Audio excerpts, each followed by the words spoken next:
Good morning, good morning, good morning. I hope everybody is happy, healthy, and doing a fabulous job learning about polynomials.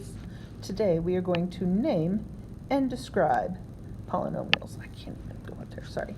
Oh, I forgot. We can name and describe polynomials. And so a polynomial is a function that has real number coefficients. Sorry, that was just not right. So real numbers is the only thing that's slightly tricky about this. That's going to be everything, including pi, including square roots, including everything else, fractions, decimals, positive, negative. That is okay. The only thing that are not real numbers are going to be square root of negative numbers or anything with an I. The other thing we're looking at is that they have to have positive integer exponents. So when I'm looking at polynomials, I know they're polynomials if the coefficients are all real numbers and all of the integers, all of the exponents are positive. So if I look down here, number 1, I can tell half is a real number, -3 is a real number, -7 is a real number. Okay. 2 is positive, 4 is positive. Technically, there's an exponent after the 7 of 0. So, yes, it is a function.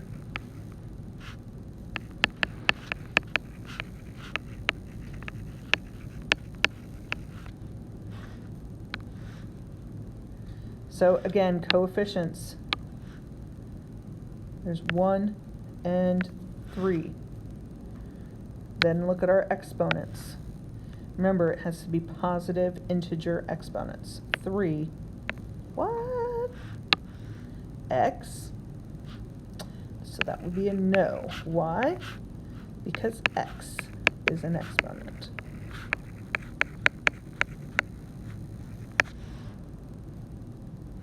You do the other two.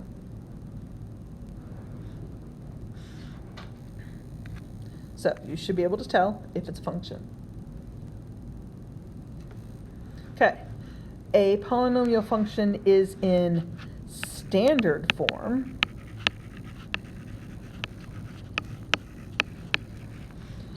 if its terms are written in descending order. Descending means they go down, so they count down. So we start with the highest, maybe like 5, and then we go to 4, then we go to 3, then we'll go to 2, then we'll go to 1, and then we have constants, which is 0. So in order to write them in standard form, we have to make sure that they are in descending order. Then, after we put them in standard form, so you might want to make yourself a note, put in standard form first.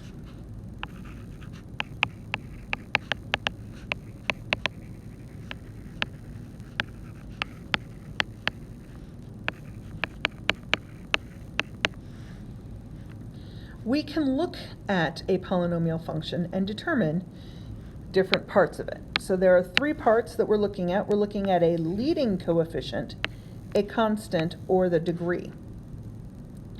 So leading means if you lead in a race, you're at the front of the race. If you're leading the pack, that means you're ahead of everybody else. So when we're talking about leading coefficient, it is going to be the number that's in front of the variable for the very first term that's in front. That's pretty simple. So -5 is going to be the leading coefficient because it's out front. 12 is going to be the constant because it has no variable, and it's interesting. This constant is also going to give you your y-intercept.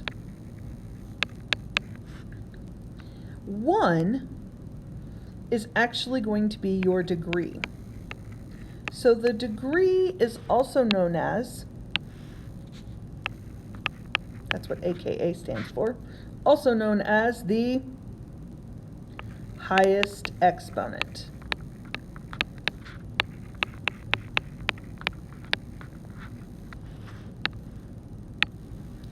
So, if it has a degree, so if the highest exponent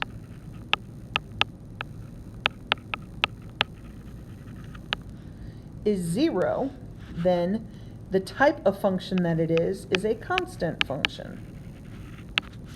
If the highest exponent is 1, then it is a linear function. If the highest exponent is 2, it is a quadratic, Q-U-A-D-R-A-T-I-C. If the highest exponent is 3, it is a cubic, C-U-B-I-C.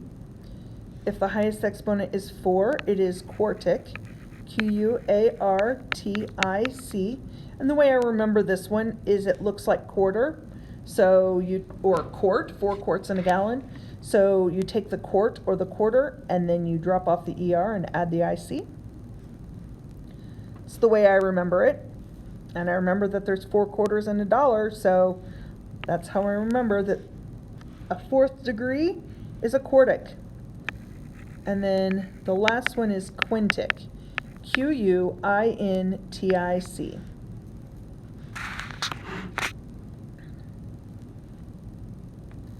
So, the directions say decide whether it is polynomial. If it is, write it in standard form, and then state the degree, the type, the leading coefficient, and the constant. So for number 1, yes, we've already determined it is a function. So the next step is to write it in standard form. That means that we have to put them in descending order. So which exponent is the highest? Well, that's 4. Well, what coefficient goes with that x to the 4th? The -3. So this becomes -3 x to the 4th.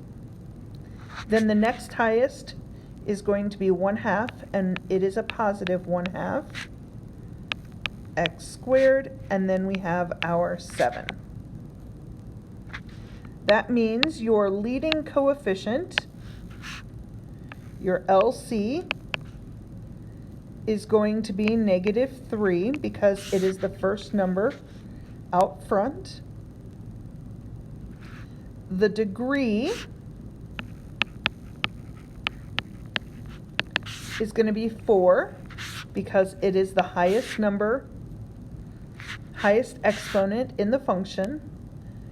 The type is going to be our title up here, the type, and it is going to be a quartic.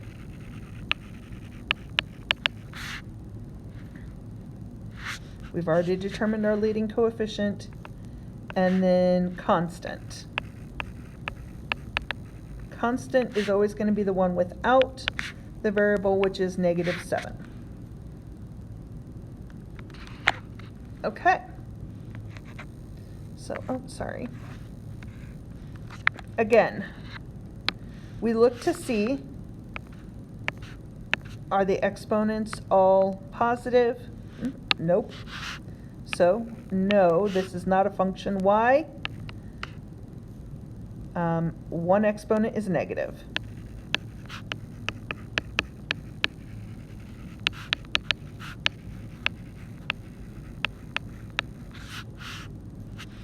So again, I look at my exponents. My exponents are good. You look at the front, the coefficients, you determine if they're real numbers. Pi is a real number, it has a value, so yes, it is a function. Then the step says to write it in standard form. So what is the highest exponent? Well, it is 2. So what coefficient goes with it? The pi. So it becomes pi x squared minus 0.5x minus the square root of 2. Our leading coefficient is the number in front of the highest number, which is pi. Our degree, which is the highest exponent, is 2. The type, we look at the table above and we figure out which one is 2, and it is quadratic.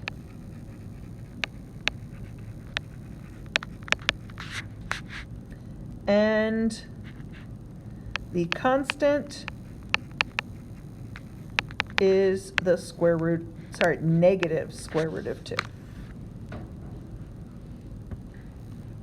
So you should be able to determine what the leading coefficient is, the degree, the type, as well as determine the constant. Last step, we're going to evaluate. So how do you evaluate a function? Well, when it says when x is, well, okay, let's look at the directions. This says direct substitution. This one says synthetic division. So when it says direct substitution, you are going to take this 3 and plug it in for each one of the x's.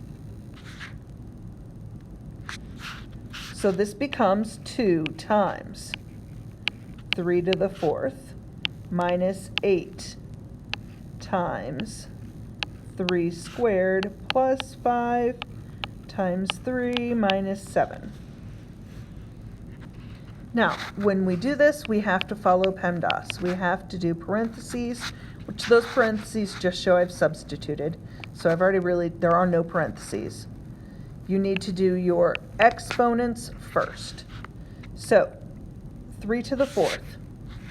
Well, that's 3 times 3 times 3 times 3. 3 times 3 is 9, and 9 times 9 is 81. So this becomes 2 times 81 minus 8 times, now this says 3 squared, which is 9. And we're only doing one step at a time as we move down.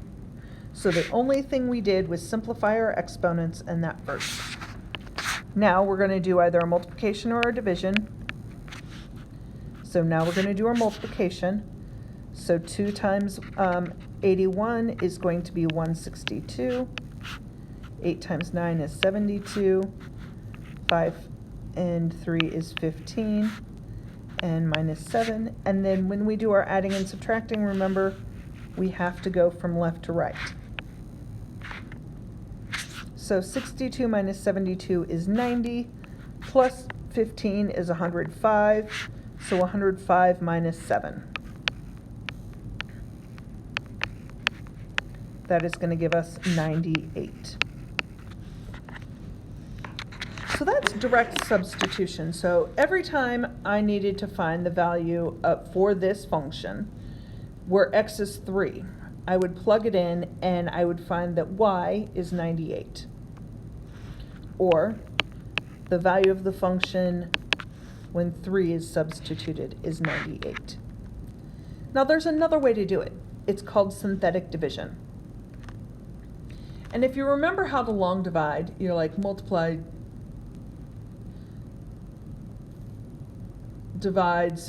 divide, multiply, subtract, bring down, divide, multiply, subtract, bring down, divide, multiply, subtract, bring down.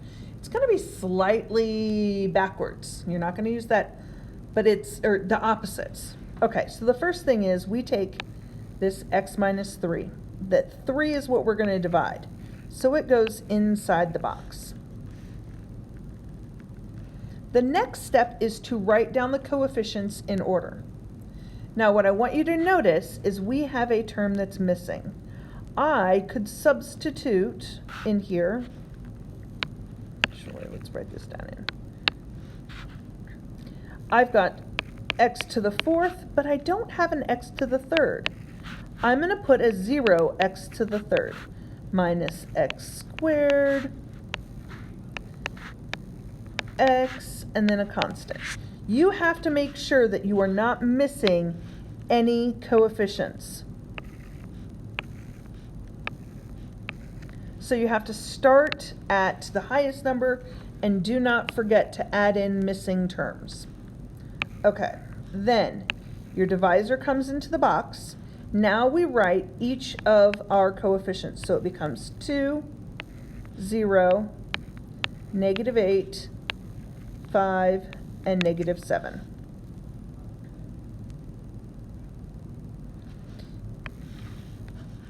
You bring down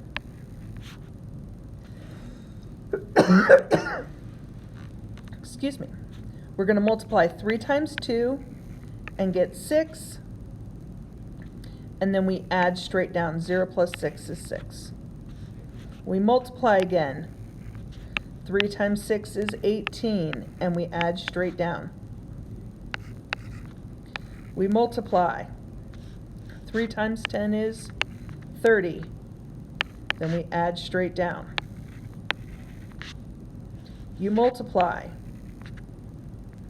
which is 105. Then you add straight down. Look, notice.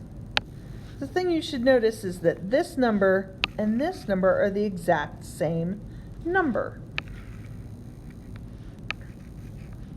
That is because these are two different ways of finding the exact same answer. Option 1, you can direct substitute. Option 2 is to synthetically divide. Now, I think that the synthetic division is much faster. When the directions say you must synthetically divide, you have to. Other than that, I don't care. So if the directions don't tell you to do it, you don't have to. Okay. Now, end behavior is telling you what happens to the end of the graph to the left and to the right. So we're going to look at a couple of the graphs and determine it. So you're going to click on this, and you're going to open it up in Safari, and it's going to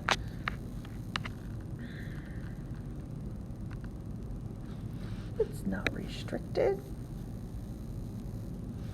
I was about to say. And I forgot the graph.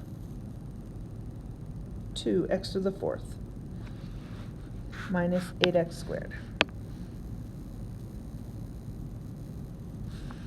So we're going to type in y equals 2x. AB is how you're going to click to the 4th. And then you have to hit your arrow over button. Minus 8x squared. I think it was minus 5x plus 7. And if it was slightly off, it was slightly off. Okay, looking at this, I can see automatically a few things. I can see that number 1, my graph goes up this side of the line. See, it's going to go up, up, up, up, up, up, up. The further I go to the left, in fact, it goes further up. And to the right, it also goes up. Okay. I can also see that it graphs or crosses the y-intercept, so at 7. You can see that when it was right out there, it's 7. Oh wait, what was my coefficient? Or sorry, my constant? My constant is 7. That's where my line is going to cross. Interesting. Okay, so let's go back to these notes. So if the leading coefficient here, is it positive or is it negative? Well, it's positive. Oh, I did mix up my two numbers. Oh well. It's okay. It's not going to change anything.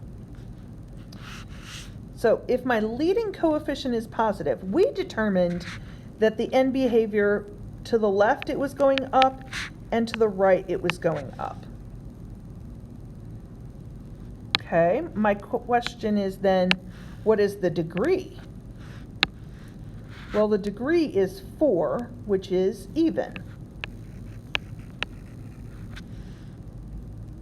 So, can we make an assumption about all even degree numbers? So if it's with a 4 or a 6 or an 8 or 10, or even a 2, what do you think we can assume about the end behavior? Well, they're going to either both be up, up, or they're going to be down, down. But they're going to be the same. The end behavior is going to be the same. So, if it is even, if the end behavior is even, they're going to be the same. If the degree is odd, the end behavior is going to be different. One will be up, the other will be down. So, looking at the second question, the leading coefficient here, is it positive or negative? Well, it's negative. The degree is even. So we determined that we could make the assumption that if it's even, they're going to be the same. Well, but if the first one was positive and it went up, up, then the second one, because it's negative, it's going to go, correct, down, down.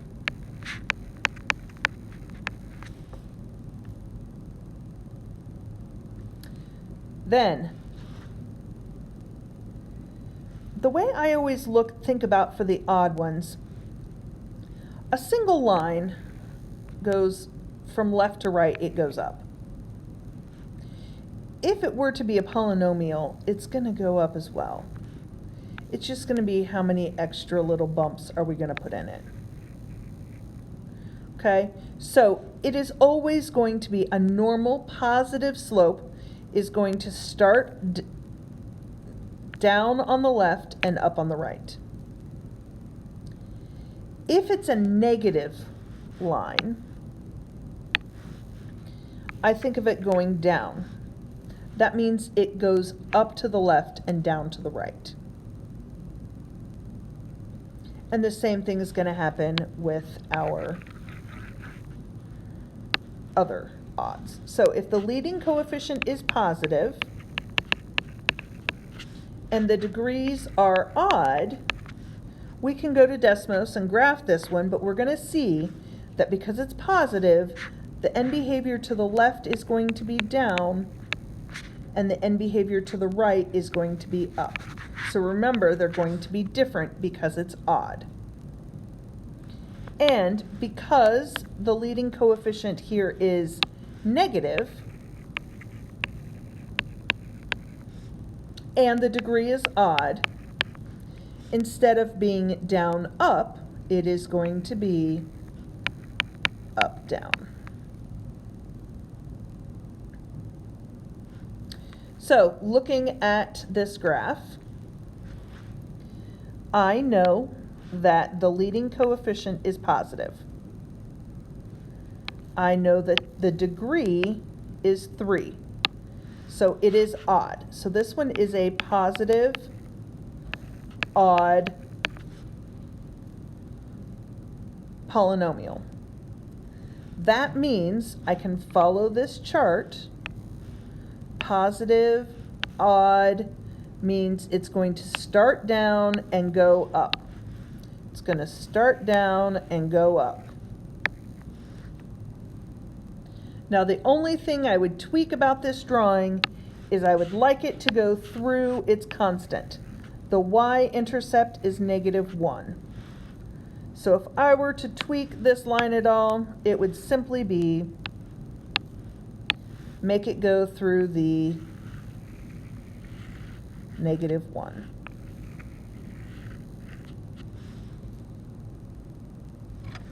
Okay. And again, because it's negative and because it is even. So this one is a negative even. That means I look at my table above, negative even, it is going to go down, down, and it's going to go through the origin. So it's going to go down, down, and it's going to look something like this.